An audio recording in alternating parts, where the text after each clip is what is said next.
La clase de hoy es sobre uno de los mundos más fascinantes que puede haber, que es el mundo del té. Y Chile es el quinto consumidor de la tierra en litros por persona, y no solo eso, obviamente es el mayor consumidor de toda América, incluyendo Canadá y los Estados Unidos. Por eso es tan importante que si nos estamos formando en gastronomía, entendamos qué es el té, cómo se hace el té, de dónde viene el té. El té es un árbol, esa es la primera sorpresa, un árbol grande, un árbol de varios metros de altura, un árbol milenario. Cuenta la historia, porque al final más que historia es una leyenda, que estaba un emperador chino tomándose un agua caliente porque estaban calentando un agua y cayó del árbol una hoja, cayó en la olla y le gustó el sabor, y así empezó hace 6.000 años la historia de nuestro té. Pero si nosotros vemos, que se los voy a explicar con calma, los que tengo acá, que son té blanco, té verde, té de baja oxidación, té de alta oxidación y té negro, que son completamente distintos, la primera sorpresa es que todos son exactamente la misma hoja tratada de manera distinta. La misma hoja, la Camellia sinensis, la misma hoja, y son todos los tés que usted ha visto en toda su vida. Y no los confundamos con esto que tengo acá, que es una infusión. Aquí tengo yo, por ejemplo, sidrón con un poco de manzanilla o camomila, como también le dicen, y eso es una infusión. Ahí estoy obteniendo sus aromas en el agua, y no es un té. El té es la planta de té. ¿Cómo logramos tal variedad de tés? Empecemos por el principio. Lo primero que hizo el hombre fue domesticar ese árbol y aprender a sembrarlo para que no creciera mucho más de 1 metro y medio de altura. Eso le permitió hacer grandes campos de té en donde literalmente se pegan árbol al lado de árbol sin permitir que crezcan a gran altura. Los primeros puntos que hay que tener en cuenta es que esta infusión llamada té en agua caliente varía radicalmente si la hoja que se toma es la primera, la segunda o la tercera, es decir, los primeros brotes, o si se toma una hoja vieja. Hoy en día todos los tés se hacen con los primeros 5 hojas, con los primeros 5 brotes. Por lo tanto, un campo de té extensivo es un campo en donde las personas van tomando el día 1 los brotes y luego migran a otra parte del campo y luego a otra parte del campo, y cuando vuelven a la inicial varios días después, nuevamente hay brotes que tomar. Varía radicalmente el sabor de un té con respecto a otro, si se hace a mano o si se hace mecánicamente. No es lo mismo hacer la infusión con hojas arrancadas a mano que unas que pasa una máquina y de alguna manera las empieza a romper un poquito mecánicamente y hay un pequeño grado de oxidación. Por lo tanto, hay tés tomados a mano y tés recogidos mecánicamente. Pero cuando usted ha sacado una hoja de cualquier planta, una hoja de albahaca, una hoja de lechuga, una hoja de cilantro, usted sabe que se empieza a marchitar, ya no está viva, ya no está pegada a la planta. Es más, uno puede ver casi en vivo y directo el proceso de marchitado de lo rápido que es. Por lo tanto, el segundo punto que se controla, una vez que se tomó esa hoja mecánica o a mano, es ver cómo la voy a marchitar y cuánto tiempo. Hay tés de baja marchitación y hay tés que se marchitan mucho rato. Pero más increíble todavía, hay tés que se marchitan al sol, hay tés que se marchitan a la sombra, y hay un método japonés en donde se empieza el marchitado al sol y se termina a la sombra. Vean todos los factores que tenemos ya en este momento. ¿Quién recogió la hoja? Si fue una máquina o un hombre. ¿Cuánto tiempo la marchité? Si lo hice al sol o a la sombra. Ya por ahí tengo cientos de té. Y viene un factor adicional todavía. ¿En qué época del año tomé la hoja? Las primeras hojas del té, que son las de primavera, tienen una cantidad muy importante de glucosa porque se han preparado para la vida una vez que ha pasado el invierno. No es lo mismo un té de primavera que un té de verano. Tienen gustos totalmente distintos. Perfecto. Ese té que yo recogí, marchité y sequé, se llama té blanco, que es el primero que tengo acá, solo que acá lo han recogido en forma de bolitas porque es una manera de presentarlo muchas veces. Lo que uno llama té blanco entonces es los primeros brotes recogidos a mano, marchitados poco tiempo y secados al sol o a la sombra. Té blanco. Pero resulta que uno podría agarrar esa misma hoja de té, esas primeras hojas que le estoy diciendo yo, y también cocinarlas un poquito. No es lo mismo que yo hiciese, para que me entiendan, una infusión de una hoja de cilantro a la que yo arranqué y la pongo en el agua, que de una hoja de cilantro que la sometí primero a una sartén y luego, días después, hago la infusión. Con el té se hace exactamente lo mismo.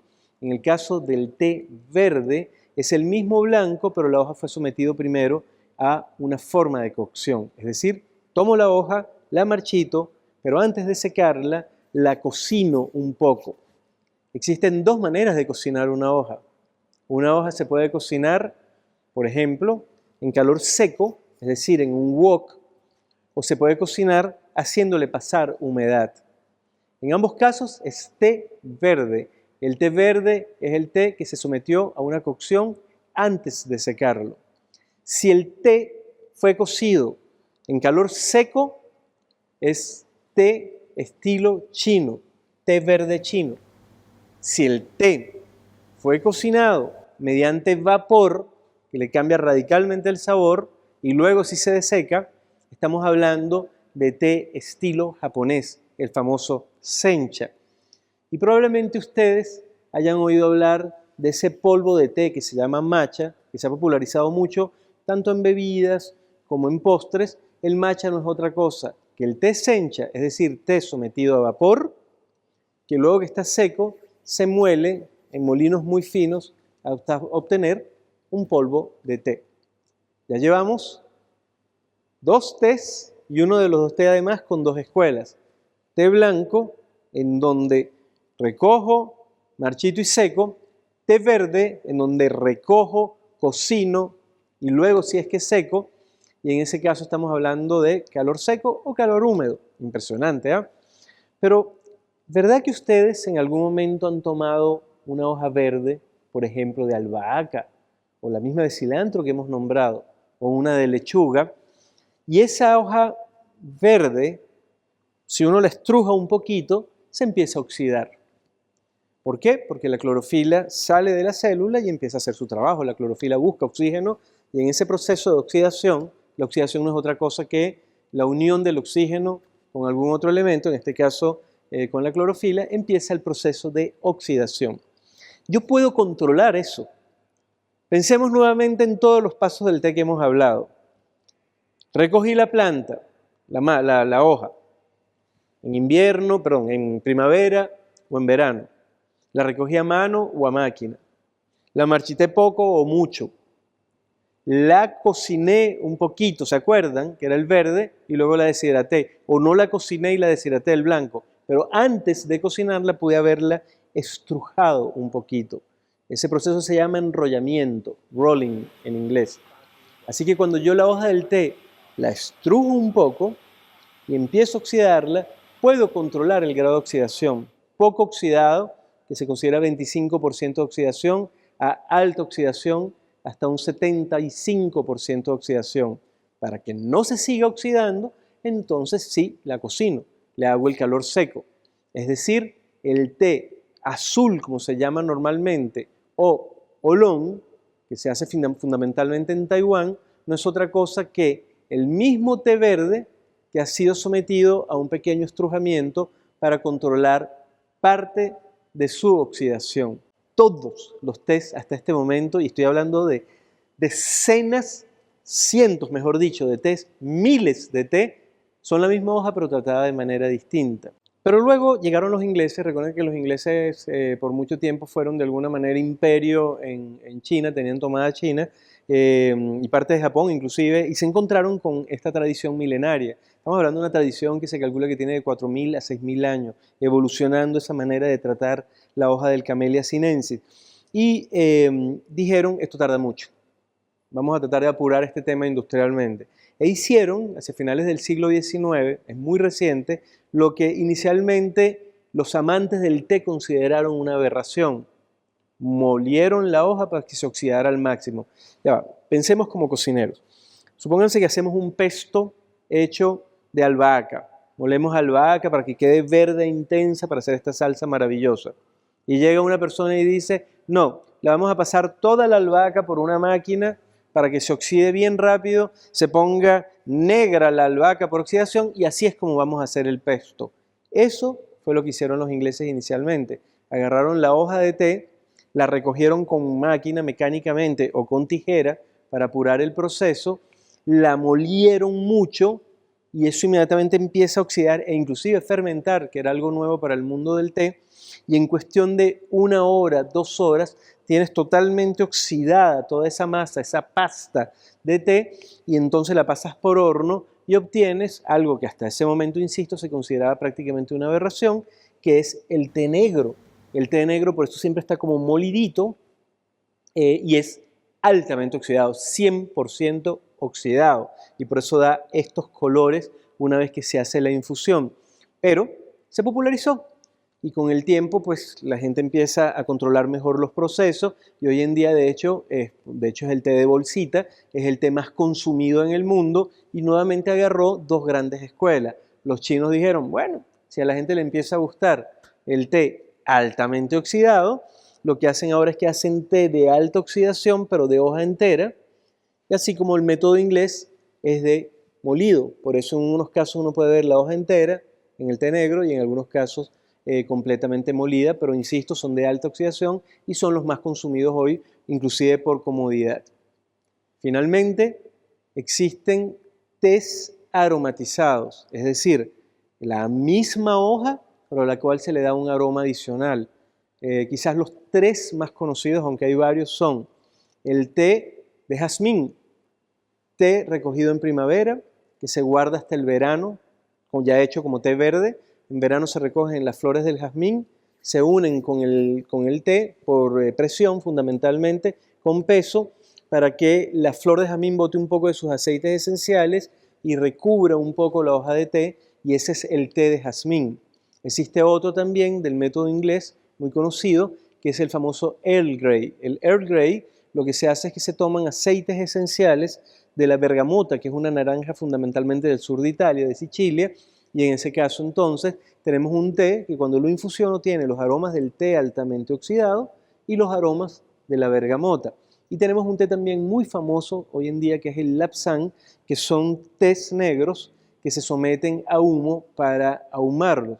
Probablemente son tés que surgieron de cuando no salía muy bueno el té. Si un té era muy bueno, ¿para qué lo ibas a ahumar o para qué le ibas a poner aceite de otra cosa? Pero con el tiempo, insisto, se va de alguna manera especializando cada uno de esos casos.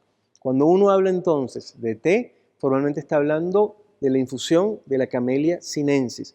Puede haber tés que uno aromatizó con berries, puede haber té al que se le puso menta, pero en ese caso estamos hablando de uniones de distintos vegetales, de distintas especies del mundo, digamos, vegetal.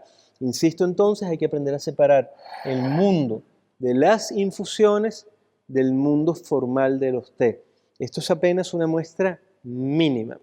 Ahora también les quiero contar un poquito cómo debe servirse correctamente un té, es decir, cuáles son las temperaturas y el tipo de agua correctos que deben usarse para hacer un muy buen té, aunque en una clase un poco más avanzada que haremos en el futuro, hablaremos también de los estilos de servicio del té, puesto que existen estilos ruso, como el caso del samovar, árabe, que existe el ritual del té árabe que es muy particular, chino, en donde se va infusionando poquito té varias veces, el rito japonés, que es totalmente distinto, y el famoso rito de tetera de los ingleses. Estilos totalmente diferentes de presentar el té. Pero ahora vamos a ver simplemente los 2, digamos, puntos básicos a la hora de servir un buen té.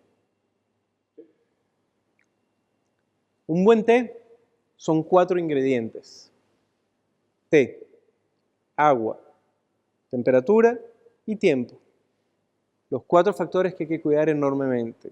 Cuando me refiero a té, no solamente me estoy refiriendo al hecho de que uno tenga el té, sino cuide el té. Los tés pierden rápidamente aroma, por lo tanto no es bueno comprar grandes cantidades, sino cantidades pequeñas para que siempre tengan muy buen aroma. Deben estar muy bien tapados y deben estar alejados de la luz.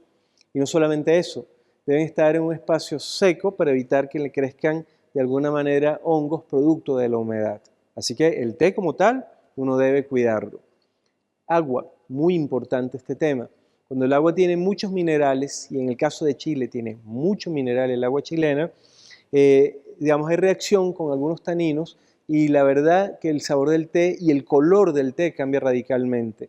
No es lo mismo hacer un té con agua desmineralizada que con agua del grifo. Y hagan la prueba, por favor, me encantaría que la hicieran, que es hacer con el mismo té, una bolsita de té, por ejemplo, digamos, un té con agua de grifo y otro con agua desmineralizada, y se van a dar cuenta que cambia radicalmente inclusive la turbidez del líquido en ese momento.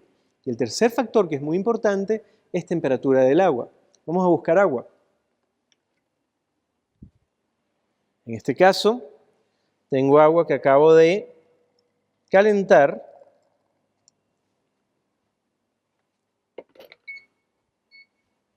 Una pava, digamos, tradicional de las que uno tiene, y hay que hacerle caso a quien te vende el té. Quien vende el té normalmente te indica cuál es la temperatura ideal para ese té. Para eso existen los catadores de té. Normalmente los tés verde y blanco se infusionan a 80 grados centígrados. A veces te pueden dar un cambio de temperatura, pero te lo indican. Los oolong se hacen entre 80 y 90 grados centígrados y los negros a 100 grados centígrados. Yo aquí voy a trabajar con un poquito de té verde. Normalmente la proporción son 2 gramos de té por cada taza, pero a mí personalmente me parece un poco fuerte. Eso ya se deja a gusto de la persona.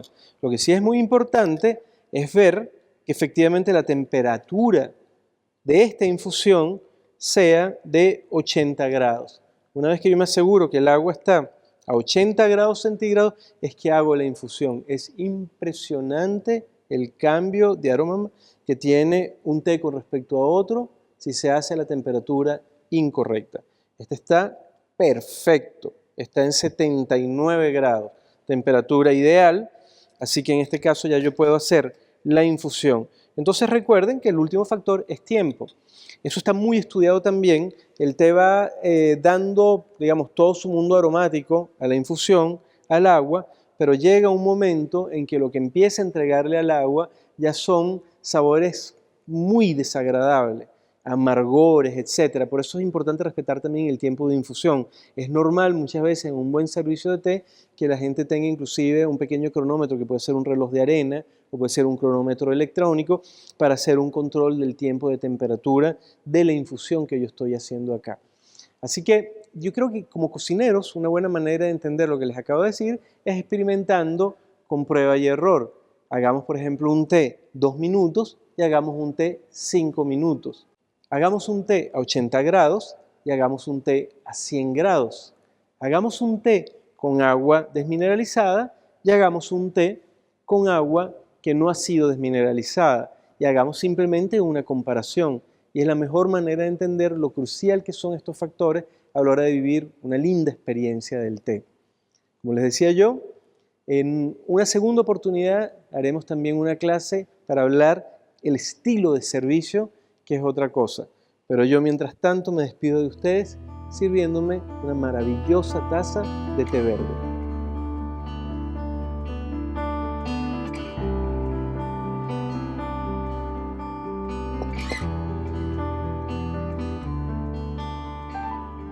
Maravilloso. Y también descubriremos que existen descriptores así como los hay para el vino. En el caso del té verde, el descriptor clásico es a algas. Un buen té verde huele un poquito como algas nori, pero también los hay los que huelen a puerros asados, los que tienen aromas frutales. Así que bienvenidos al mundo del té, en un país que es uno de los mayores consumidores de la tierra.